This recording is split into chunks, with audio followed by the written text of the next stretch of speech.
What did you talk about this week? Welcome back to the Corporate Kitchen. I'm your host, Tiger. This week, we've been talking about lunch, the dessert of corporate America.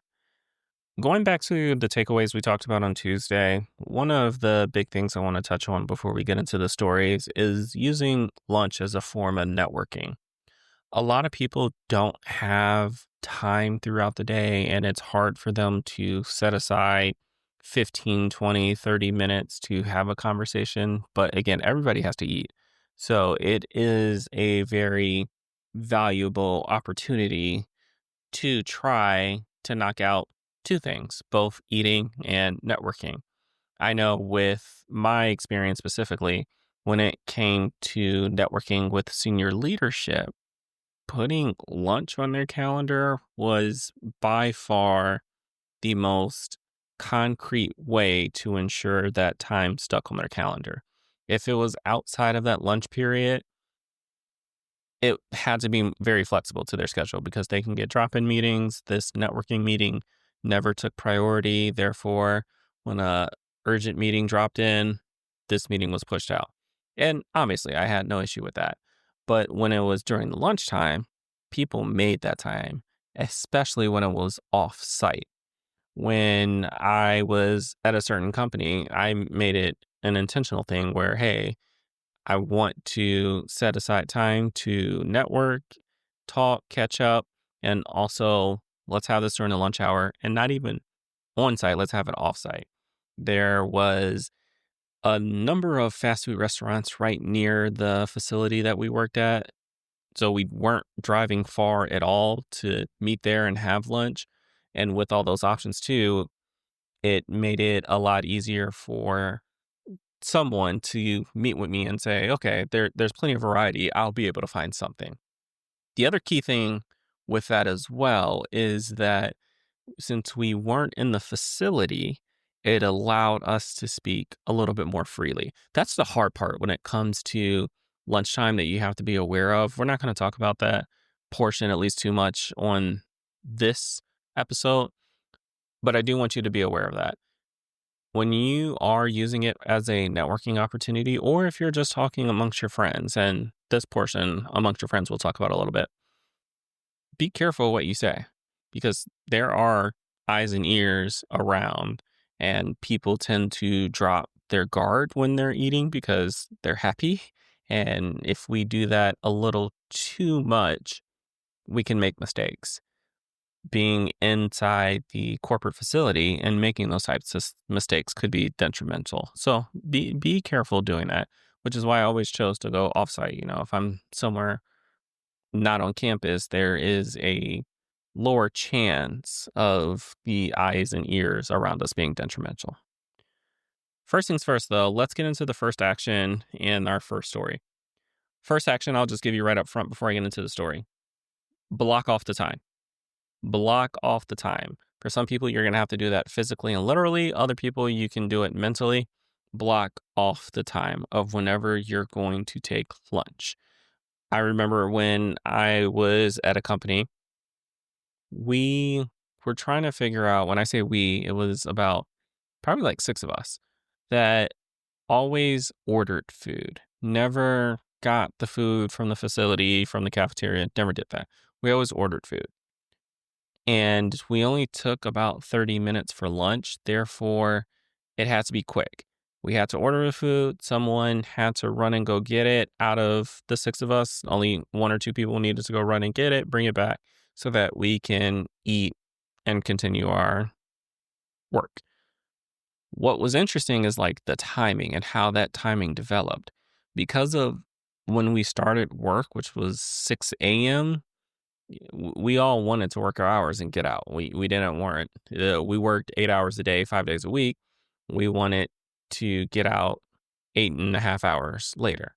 So we timed it for about 11 a.m. is when we wanted to eat. Most places exchange from breakfast to lunch around that 10:30 time frame, so it's like perfect timing. We would call in, everyone would get their orders placed, one person go pick it up, bring it back, and we would eat. That became the consistent routine for years, to the point where people would put in a drop-in meeting for 10:30, and we're like, "Ah, I'll cover for you. Don't worry about it. You go pick up the food, I'll cover." And I remember a couple times the manager we had at the time would get mad because the manager would look for the one individual that's picking up the food, can't find that person, and it's like, "Where is person A?" And we're like, "Oh, they went to go pick up the food." It awkwardly became an issue for a little bit of time where the manager was upset that the person was gone and wasn't there. And we had to spend some time communicating the fact that, hey, we've been doing this every single day for years now. So the disruption of it, considering that this person was the manager in the group the whole time, was kind of weird and kind of disrupted how our day went. Long story short, the manager wasn't really supportive and kind of got indifferent about the situation. The funny part is the manager ended up ordering food and being like our seventh person when it came to ordering, would come down, "Hey, have you all ordered food yet?" And we're like, "No, we're about to." "Okay, can you get me this?" And we'll look like, "You're not serious. All that crap that you gave us for wanting to order food and having one person leave, potentially missing a meeting and having one of us cover for 'em was an issue, but now you're gonna order food for us? Nah, that or you wanna order food with us? That was weird." And after a while, the manager ended up relaxing, understanding what was going on as they partook on the ordering. We actually got a couple other people to join in the routine, and it became a good routine. Every day, we ensured that we ate because we had that routine and we blocked off that time. Obviously, things changed once all I think yeah, now that I think about it, all 6 of us are gone. None of the 6 is in that group anymore. We all left, we all took different roles or went to different companies, and that's changed. That gets difficult. So when I first made that transition, I'll go over mine, uh, going to a at that point, it was a different role within the same company. I had to transition my lunchtime and figure out what's the right path because we all kind of spread out around the same time. So it wasn't as simple as, hey, even though I work in the same facility, can you guys still do the same thing? And I'll walk over and pick up my portion of it. No, it was different. So I tried to attempt to maintain the same timing, but I was never the one that was going to pick up the food. Even though we did it on a semi rotation, I didn't do a lot of the rotations. That became an adjustment for me. And what my new routine ended up becoming was it was me, 2 other people in my group. We all rode together every single day and we would go pick up lunch every single day. And that became the routine.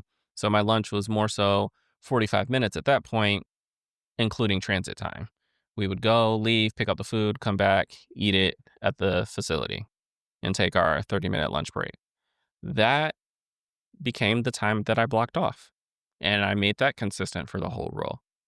Moving on to let's go with my current job. Moving on to my current job. It's a lot. I manage people now, and it's a lot harder to block off that time. What I end up doing normally on a day to day basis is blocking off 15 to 20 minutes to be able to walk to the cafeteria, get a salad, and be able to come back to my desk. If I can do that, I'll find a meeting that I can listen to on Teams, Zoom, Skype, and eat my salad in. But the critical part is blocking off the 15 20 minutes to get that salad. When does it happen? That is varied, and I gotta be honest, I have not been great at blocking off the time. I need to take my own advice there and ensuring that the time that I do block off is consistent. Right now, I take it day by day. So, Mondays and Tuesdays are closer in time. Wednesdays and the rest of the week Not really. It's very variable. It depends on how the day is. I get people to walk up to my desk, call me at very unopportune times for me where it's like, "Oh, I was just heading there." One of the key tricks that I've done, though, that I would recommend for you as well is to make sure you have headphones, whether it's wireless headphones or wired in. I always carry both. I have AirPods, but I also have my wired headset. And I would normally use my wire headset to take a call, walk to the cafeteria during that call, get my salad, and head back to my desk to eat it. And that's worked for me, right? When I don't have a lot of time and the time that I did block off and reserve to be able to get the salad, someone calls, "Hey, I need to talk to you. Do you have 5 minutes?" In my mind, I'm like, no, I need to block off this time. But instead, the way that I've adjusted for where I'm at right now is to take the call, but while walking. Yeah, no problem. I put in my headset, answer it, and I let them know to start, "Hey, we can chat, but I'm gonna walk to the cafeteria, pick up some food, head back to my desk during this conversation." So I try to ensure to the best of my ability that I do have that time blocked off. When people reach out to network with me or I'm trying to network with me, I definitely have that time blocked off because at that point it is a meeting and I'll schedule the lunch as a meeting to ensure that there are no conflicts and hold that lunch as a quote unquote meeting. Some people do that with their regular lunchtime and block it off in their calendar as a meeting. It works for some people, doesn't work for others. For me, if I were to do that every single day, I would bump into major conflicts. So I try to be a little bit flexible to the cafeteria hours. Whenever the cafeteria is open is pretty much the time frame I have for when I can take my lunch. And again, find that 10, 15 minutes where I can run down there, get my salad, come back to my desk, and we're good there. So, key action there again, block off the time to the best of your ability. If you're going to do it as a networking session or you're meeting people, maybe just throw it on your calendar. Speaking of meeting people, and that takes us to the second action we're going to go over, socialize. Socialize. When we're talking about lunch, one of the things we didn't talk about in the kitchen is that the lunch topic is about being in the kitchen, meaning it's about being in the facilities. If you are in a predominantly work from home setting, this week isn't as applicable to you as it is to others. Honestly, you probably have the best lunch out of all of us because you're home and you possibly can be having lunch with your family. And if that's the case, do you? I'm very happy for you. That's great for you. For the rest of us that are in the office, this episode this week is really about you all and the time that you have to spend away from home, how to best utilize that time, especially when it comes to your lunch. And if you're taking a lunch, which you should, we talked about it. If you want to thrive, you can't be hungry. You got to be well fed. Got to take care of your personal health, your personal hunger. When you go to take your lunch, socialize. Use it as an opportunity to socialize. I know that after the pandemic, there has been a significant decline in engagement activity. It's been a huge change across the entire corporate America enterprise for just straight engagement activities. And I don't mean the post work happy hours, golf tournaments, hangouts that took a little bit of a decline as well. I'm talking about like the company sponsored during work events. Not, I haven't heard of anyone having a pizza party in a minute, right? When the bosses used to bring in donuts and sweets, or when you would have a meetup group for breakfast on Thursdays. Little stuff like that kind of went away or at least declined ever since the pandemic. A lot of reasons for that. The pandemic is not the only contributing factor, but from a time frame standpoint, that's really when you started to see the difference kicked in. Therefore, there's no time like the present to use lunch as an opportunity to socialize with the people that are left.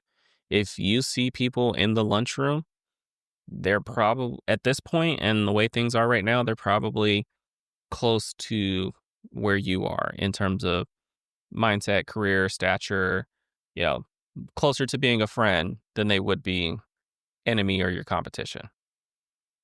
Use it as an opportunity to socialize. I remember when I was at a company, I made a potential friend, right? Work friend, acquaintance. Wait, we had this episode already. Potential friend or colleague. At the time, they were just a colleague, but this person was a potential friend that I was getting to know, and they took lunch every day with a group of people. I knew of the people, but didn't know them well. Personally, for me, they didn't pass my vibe test to pass that threshold of potential friend for me. They were going to be colleague or nothing for me at that point, and that's okay. However, knowing that this one individual was a potential friend for me, I did take the opportunity to go to lunch with them and their friends as a chance to socialize, chance to meet people, chance to get to know the other people that I knew of, but I just didn't know them well. After that one lunch and I got to talk to the other friends, I realized that would be the last lunch and not really from a topic, conversation level, interest level, didn't jive there. Didn't have good chemistry correlation there. And for me, it was like, okay, that's the last time I'm going to do that. But at least I knew that I took the time to socialize, learn who they are, and learn that, hey, just not for me. What was really clutch about that situation too is that now, as I looked for the alternative lunch buddy, I knew I didn't need to go to their friends either. So, who they considered their close friends, it's like, all right, I'm able to bucketize a large portion of the cafeteria so far. It does get awkward, just like in high school, where you're trying to figure out where you're sitting and the lunch tables are kind of siloed, kind of segregated into the different cliques, athletes, the cheerleaders, the smart people, Yu-Gi-Oh players. The it's like that in corporate too. You do have that sort of natural segregation of different groups at the tables. I will say the difference is most tables are very welcoming of visitors even if they're socializing. So some tables, they're just there to eat my lunch and go. Obviously, they're not going to be bothered by you sitting there. Other tables, they are socializing with each other, but you don't necessarily get the outcast feeling from sitting at that table randomly. So use it as an opportunity to socialize. I had to do that when I joined a company, I think, for the first time. Didn't know anyone there. So I wasn't even like on the colleague level with people. Couldn't identify anyone, or at least haven't identified anyone with the potential yet. All I knew was the team that I worked with, still was learning all their names, and then who my boss was. So that first week of lunch was awkward for me because it was like, okay, let's see what everyone does for lunch. What time do they block off? And who actually eats around here? Found out that most people work through lunch, so they'll go pick up their food, come back, and eat. So I'm like, I don't want to work through lunch. I actually want to sit down and relax and check out and not blow through this. One person had the same idea as me on my same team. We had lunch together one time that week, but I quickly realized in our conversation we are not alike. we were just two different people, and that's okay, right? And that person felt mutually as well, where it's like "N- we work together, we're cool, but we just don't have the same interests, same common themes where we would be able to have a deeper or extensive conversation. What that turned into the second week was now me going to the cafeteria alone and having to figure out where to sit, having to just socialize. I found 3 different tables that passed my eye test. I tried it. I went, sat at one of the tables. As soon as I sat down, everyone looked at me. A couple people introduced themselves to me. Had the quick elevator speech conversation of who you are, where do you work for, who do you work for, where do you work, sort of thing, and was able to hear their table side banter, some of the stuff they talked about. The table interested me. The topics that they talked about, the interests that they had were aligned with my own. I spoke up during the conversation and gave my input and inserted myself and got involved in the conversation.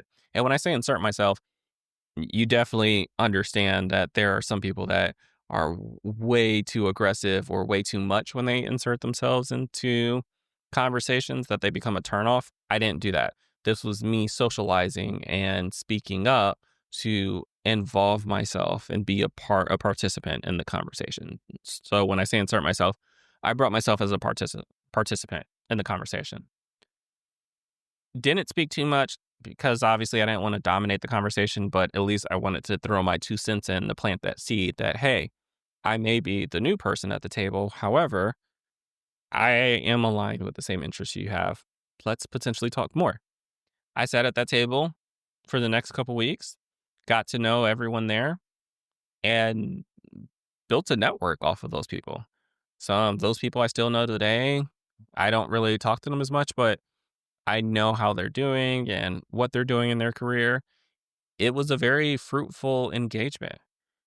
So I do highly recommend to you to use it as an opportunity to socialize. You'll never know. One other quick story, which was hilarious, was during that same time of being at that table, establishing my colleague table, because none of them really became like true friends of mine, that they were all colleagues, but establishing that new colleague table that I went to every day for lunch. I went there one time. There was someone there who I didn't know, never seen before, did not know who they were. Everyone else at the table did. It was a little awkward for me. I was sitting there trying to find out a way to nudge the neighbor to ask, hey, who is that? Didn't have an opportunity prior to that person introducing themselves to me. Obviously, this was a leader doing that because most people would just continue about their business, but this person made it a point when they saw me and didn't know who I was, made it a point to introduce themselves to me. I introduced myself, normal individual contributor, low on the totem pole. They introduced themselves as vice president. And I'm just sitting there like, oh, oh, that's why everybody knows you. Okay. Very cool person. I still talk to that person to this day, but it was an awesome experience to have the opportunity to socialize with this vice president just because I socialized with the table at lunch. At lunch. I would have never crossed paths. Well, I won't say never.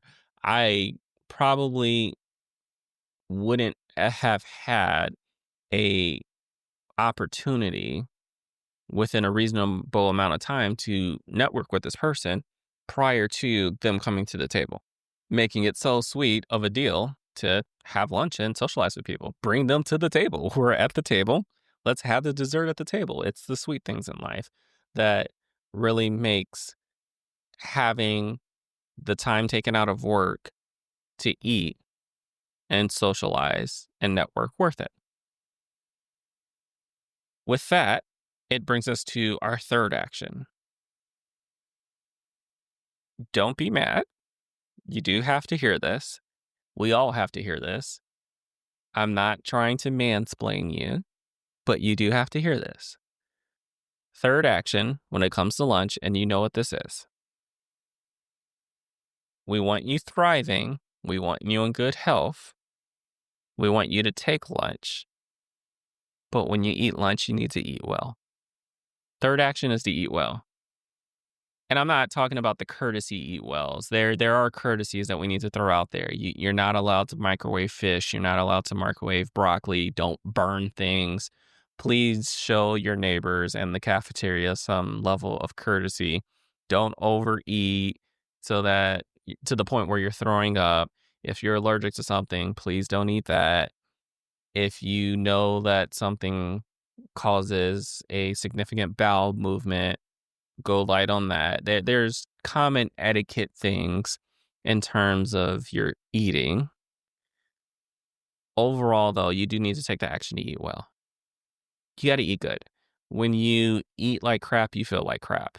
If you have too heavy of a portion, you're not going to be able to execute through the rest of the workday. If you eat too light, you still might not be able to execute through the rest of the workday. If you have too much sugar, you can get a headache. Too much coffee, you can get a headache, or you crash before the day is over. You got to eat well. You got to eat balanced, and you have to eat in a form that makes the most amount of sense for your health. For me, as I said in the kitchen, one of the places I worked at had fast food restaurants in the cafeteria, specifically a Chick-fil-A. And I am one of those people that indulge in that.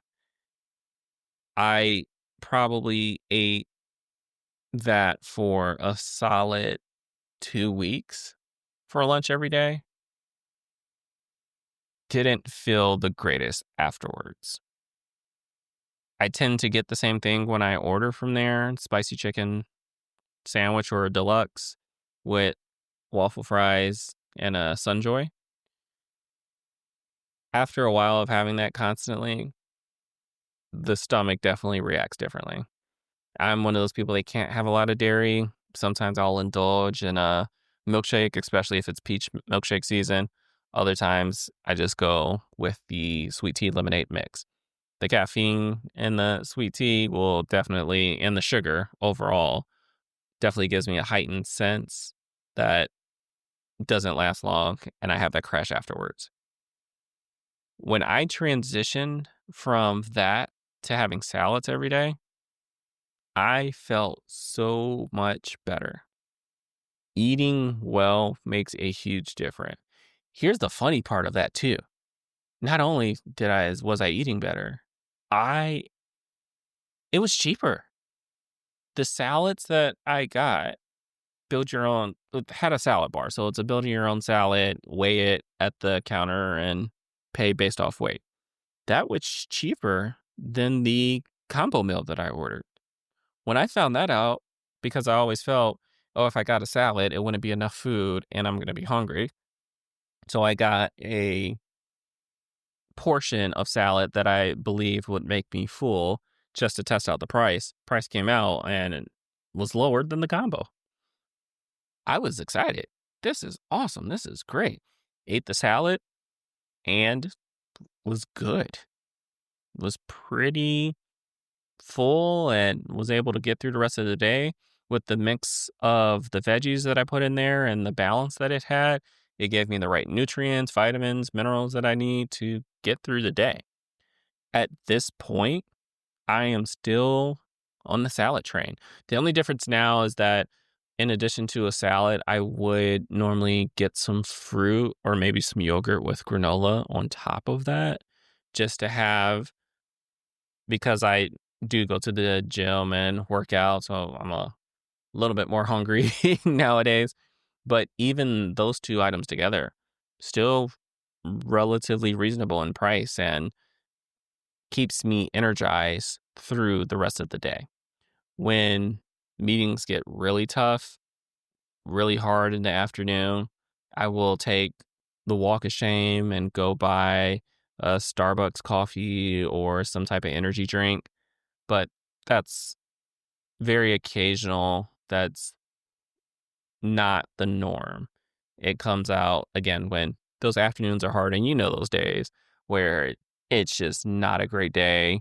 Doesn't matter what you ate for lunch, you can eat the best thing and eat well. However, the day just was not great and you need that pick me upper to keep you up for the rest of the day. I've had a couple of those. But for the most part, because I'm eating better, I feel better and I'm able to get through the day. I'm one of those people that tries to drink the maximum amount of water every day as well. So I'll have my Stanley, fill that up probably at least 2, 3 times a day and indulge in water, and that helps as well. But using the lunchtime, getting that salad, getting that yogurt, the granola, the fruit, that portion, that balanced meal has given me honestly new life. And anyone that has made the transition from eating a lot of fast food to eating home cooked meals or just better would appreciate that. If you're someone that's like, I don't eat fast food or never eaten fast food or rarely eaten fast food, you're ahead of the curve. And eating well, taking this action when you're in corporate should be easy peasy. You meal prep on Sundays so that you have your lunches for the week. You are well ahead of the game. Congratulations to you. You can check this action item off the list. For the rest of us that needs better balance between not only healthy foods versus fast foods, but in our portions and the content of food that we eat to ensure we're having a healthy servings of all the nutrients that are needed to keep us healthy, specifically for the people that are in the gym a lot. So you got to focus on making sure you get the proteins and certain levels up to support a workout lifestyle. Yeah, we got to be better. We got to be better. We got to eat better. We got to ensure that our palate is truly blessed with the right foods. That takes work, that takes time. And in some instances, it is expensive. For me, it was cheaper than the fast food combos, but depending on where you are, it's it may get expensive. If you're going off site in order to indulge in the food that they have nearby, it may be expensive. If you're going to restaurants because you don't want to pick up fast food, but you still want to eat something, it it could get expensive very quickly. So just be mindful of that as you attempt to eat well. In general, in the United States, eating well tends to be a little bit more expensive than just eating crap. But that's where we are right now. And on that eating well note, I'll give last story alert. I'll give you the last story. One of the things that I struggled with before I was eating well and got to the point that I am today is what in the world do I eat for breakfast? That was probably one of the hardest decisions for me throughout my entire corporate career. It was never really lunch. I knew what I was going to have for lunch. Even the days that I weren't eating well, the time that I ate like crap every single day, I knew what I was going to eat. So that wasn't a problem. The problem was always, what do I have for breakfast? If I went to the gym before work, it was more than likely like non food, have the pre workout, and post workout was water. In those instances, I was definitely more hungry when it came to lunch. Found myself eating bigger portions in order to compensate for what I needed and what I didn't get earlier.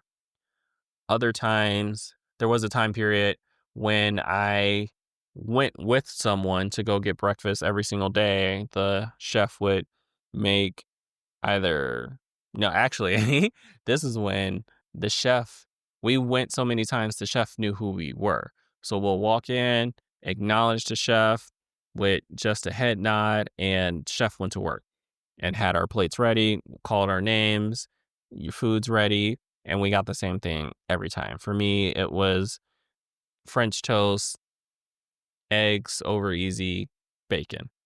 That was my breakfast for a while. But again, change jobs. Now I got to find a routine. We didn't talk a lot about breakfast on Tuesday in the kitchen, and we're not going to talk about it crazy amount here because that's not the focal point. Lunch is the focal point. But having the back of your mind, and why I'm telling this story is, don't forget about breakfast. Breakfast will help balance where and what you do for lunch. When I finally found my routine for breakfast, it was like 8 to 10 years deep in my career. And that wasn't just from the fact of changing jobs so much and going to different companies, working different roles. It was just finding that routine. The lunch part was easy. I was gonna eat. I was gonna break up my day. The breakfast kind of set the tone for what how heavy I was gonna indulge in lunch. Now I'm to the point where every morning I have a consistent routine. I have what I'm gonna do for breakfast, which is a bacon, egg, and cheese biscuit with water. That holds me over to the lunchtime. Lunchtime, I get my salad, yogurt, granola, and I'm good for the rest of the day. Whatever you do for lunch, make sure you have a good breakfast partner to go with it. It will help set up your routine and help set up your time, right? If you, let's say you work out in the morning and you have a protein shake and your routine is to eat lunch by 10 because you uh you're hungry by then. The protein shake doesn't do anything for you. Well, if you don't have that protein shake, you're not going to be able to last past 10:30. Your body will tell you, go get lunch, go get lunch. Like you really need to go get lunch. So it will help build that routine. I have a friend that will take lunch around 2 p.m. Absolutely not. Absolutely not. I'm not lasting that long. The cafeteria is not even open that long. This person brings their lunch in every day. Good for you. I can't last that long. They have breakfast though at around 9:30. 8 8 between 8:30 and 9:30. That allows the person to be able to withstand the midday and get all the way to 2 p.m. for lunch. Good for them. When I try to set up lunch with this person, they're always like, "Oh, can we do like 1:32?" I'm like, "Absolutely not. I can't last that long, and I'm not working that late in the workday either." That's towards the end of the day where I'm starting to wrap things up. So with that being said, you know, partner your breakfast, and your breakfast will help set the tone on what you do for lunch. And if you eat well for breakfast, that will set you up right for the day so that you can eat well for lunch. And at the end of the day, to be truly be thriving, you have to take care of body, mind, and soul. It's it's the requirement. So eat well. It kind of Eating well though also reminds me of Hey, you said last story. Can you wrap this up? oof. Okay. I enjoyed working on this menu item with you this week, but let's come to an end while it's still hot. Remember, the ending to one story is the beginning of another. There will be more in store next week at the Corporate Kitchen. Thanks for listening. I'm your host, Tiger. Until next time.